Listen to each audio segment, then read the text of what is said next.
Сәлем достар, қалдарыңыз қалай? Бізде күн жылы, жел. Осылай болып тұр. Бүгін ақпанның 23-і болды. Мен бір апта қораға шыққан жоқпын. Ақпанның 40 күндік асын бердік атамыздың. Соған дайындалған кісілер келді. Сонымен ол босамай енді шығадық. Оны таман есен атқарып алдық. Алар өріске кетеді қазір. Бүгін біздің екінші кезек. Мен келе жатырмын сағат 8. Одан болған шығар. Әзер тұрдым ғой тура. Оның бәрі неге қыдырып жүрген білмеймін. Мен жоқ шөп жуатын, олар қыдырып жүр.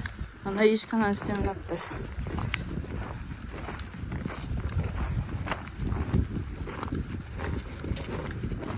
Оған не істеп жүрді көріп. Әжен бәрін жоқ тұр қой.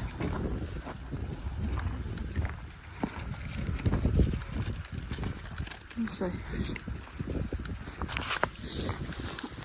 Ойбай.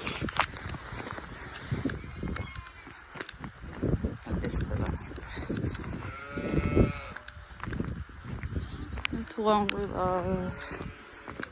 Қазір бастаймын.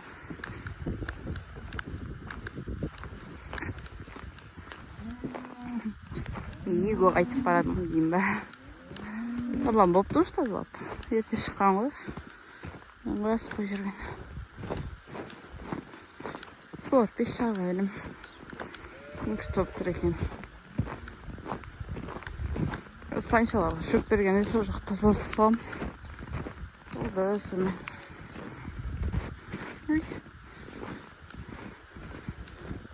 Күшті болып тұр. Бірақ бүгін 20 метр желдің несі сондай жылдамдығы сондай болады деп айтып отқан. Сообщение келіп жатқан. Ол достар.